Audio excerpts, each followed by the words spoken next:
Where's this at now? This is at the MC out of Guano Valley. And there was the three of the O'Sullivan boys, Tim, Mike, and Jerry, and myself, and we're all three young bucks.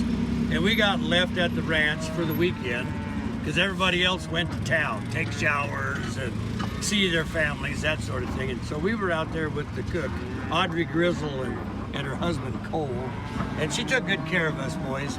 But anyway, one of them O'Sullivan boys got the bright idea that we ought to sabotage the crew since we had to stay there all weekend by ourselves. So we went to the Tack Room, which was just our saddles hanging in the barn, horseshoes hanging from wire to keep the rats from eating everything, all the bridles, and we took saddles apart and we run 100-foot ropes through this stirrup, up through the gullet of that saddle, over into this one, and there was 12 guys' 100-foot ropes, all when you looked in that barn through saddles and stirrups and everything. They did that tack room.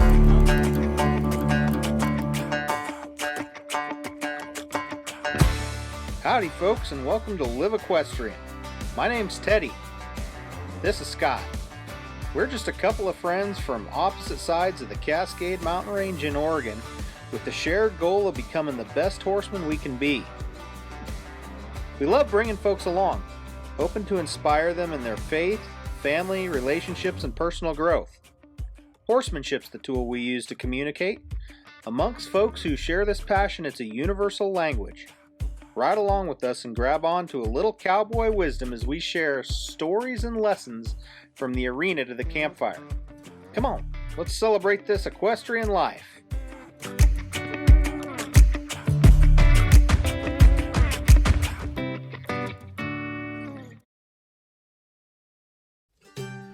Well folks, spring has sprung here in the Pacific Northwest, and that means it is hare season. That's right, all these critters are shedding just like crazy, and you know what? Another thing having to do with hair, and that is branding season. It is time to scorch some hides. That's right, all across the western United States, friends and family and all kinds of different people are gathering together for an annual ritual we call branding. If we ever get around to it, we might brand a few calves. Well, branding for Chuck, of course, earmarks, brand, of course, and then marking the bull calves. At least it's not miserably hot. Yeah. That's one thing. Got a little wind. So how's COVID affected us here? Ain't done nothing to me. Still got to take care of the cows. My life hasn't changed a bit. So. You roped a bull. How's it going, man?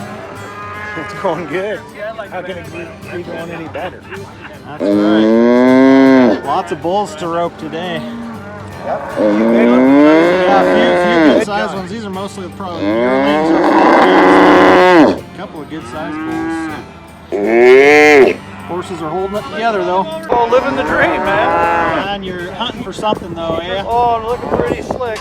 They're all worked right here. We still got the barn to do yet. So explain what a slick is. One that hasn't been worked, branded, or castrated, vaccinated, earmarked. So you gotta look through the bunch and find what's left, huh? Yeah. Because all the calves need their baby shots and ear tags and worming and maybe a brand, and so there's lots of different ways that people approach branding. Sometimes they do it horseback, sometimes they do it in chutes. And if you're lucky enough to get invited to a branding, well, there's some etiquette, there's some unspoken rules that you might want to know about. And so we had a good friend of ours, Mr. Steve Jonesy Jones, explain some of the etiquette and some of the things to be paying attention to if you get invited to be a part of a branding crew. What happens, I guess we start off with respect, and respect for the guys you're working with, respect for your animals. And so among that respect is, I've worked for big outfits where you ride in front of the boss. If he says to go that way and you're over here and you ride in front of him, you're done. You pick up your paycheck. You go behind. Never ride in front of somebody because that you show them disrespect. And when somebody's working at a job, you fill them behind them. Don't cut in front of them and work one side or the other to help them out. You're working as a crew. You're working as one guy. So, you know, I mean, and that's where the respect comes in for me. And then when you're working your cattle, you know, you got to know your cattle in the eye, you know, at the shoulder, at the hip, to get your cattle to move or the way you want them to move. And there's some of that kind of stuff.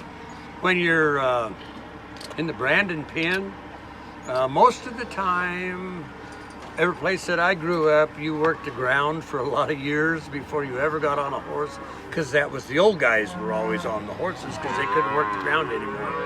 But you work as a team there, as a crew, and if you don't have a good ground crew, you can have all the good ropers in the world. You're not going to get anything done. So everyone has an equal position, but it's kind of like you have to earn getting on a horse.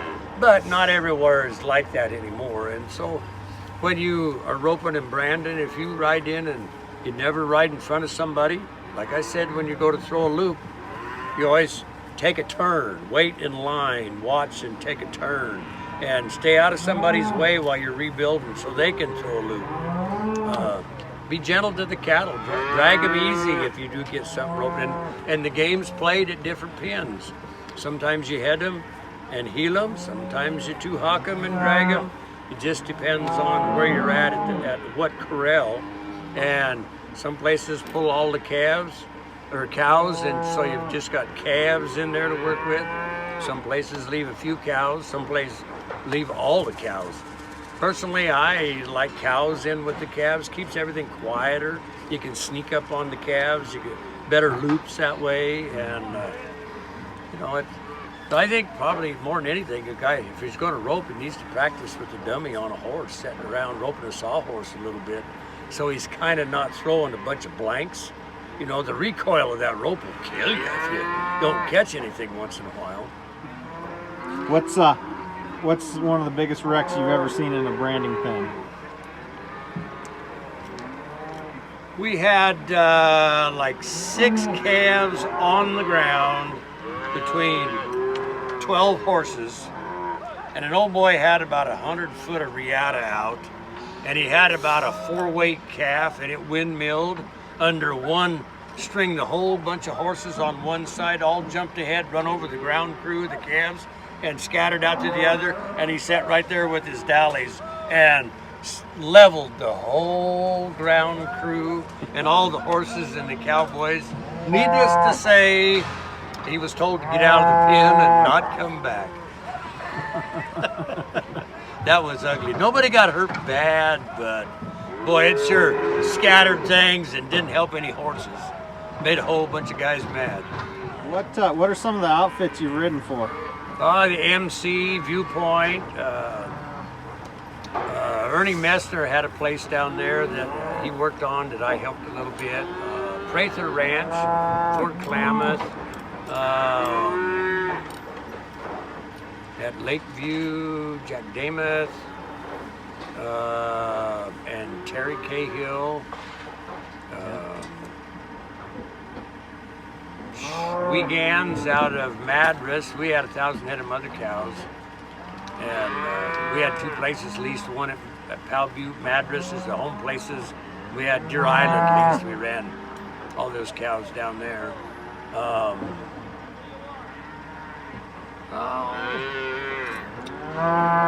Kent. Takes a while to get it all recalled. It does, it does. Bar Y, some of this stuff is Klamath Marsh, Klamath Falls, Southern Oregon country. Gosh, I don't know, Teddy. You worked for the MC. Tell us some stories from the MC days, because those were the good old days, weren't they? Yeah, I was down there 69, 70, 71. Hugh Cahill was the Buckaroo boss when I started, and then he got sick, so Lauren Meeker had took over. But yeah, we run cows. Yeah, if you were riding drag, and them guys would not hold the lead up, so you might be stretched out for miles, and baby calves crawling into the sagebrush, tired, trying not to move, and Hugh would come along and go, "You move like a bunch of old pregnant women with a gout. Get them calves up and get them moving," you know.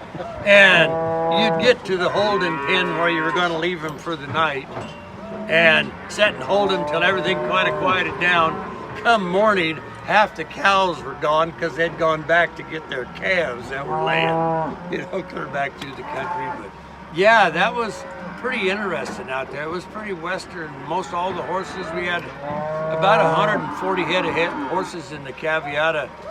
And when I started, I was a young buck, full of vinegar, and I had 9 horses strung to me. And the first horse was old Stargo, and he was 20-some years old. Pretty honest old horse. The second horse was Chalk, and Chalk's in a Marlboro commercial running out of a corral. And he was a pretty honest horse. And then from there, you can read that book of Kittredge, Bill Kittredge, whatever, in there, and a bunch of the horses are still in there. And there's Rattlesnake. He would buck you off if you tried. John was a big horse that when I throwed my saddle on him, I took him, we were out at Guano Valley, and the pole corral's about 10 foot high, and I put my saddle on him, and everybody come to watch, and they said, get on him, get on him. And I just bailed the cinch into him, and he went to squalling and bucking, and he was about half Percheron. He was a big, stout, sorrel horse. And I finally got him walled around there, got on him, and the cook was in the cook shack, and she said she could see his belly above the top rail. And the guy's giving me a bad time, said, oh yeah, he killed a kid a couple years ago, and he's pretty nasty. But after you kind of got his number, he wasn't too hard to ride. But I had one horse, Snake, that he would buck down the middle of the blacktop road. Every time you got on him, you could ride him all day, jump him into a lope, and every time you jumped him into a lope, he'd have to grab himself for 2 or 3 or 4 jumps.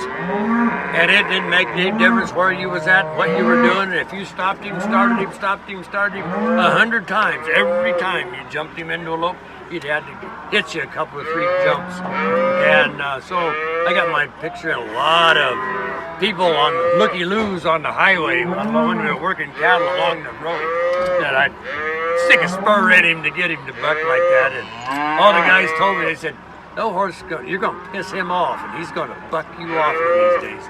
He never did, but he was quite a horse. But gosh, I'm trying to think of the Marlboro ad that we did there, that coming out of that I was in, trying to see the faces of all the guys that were there. Ron Stone had come and gone.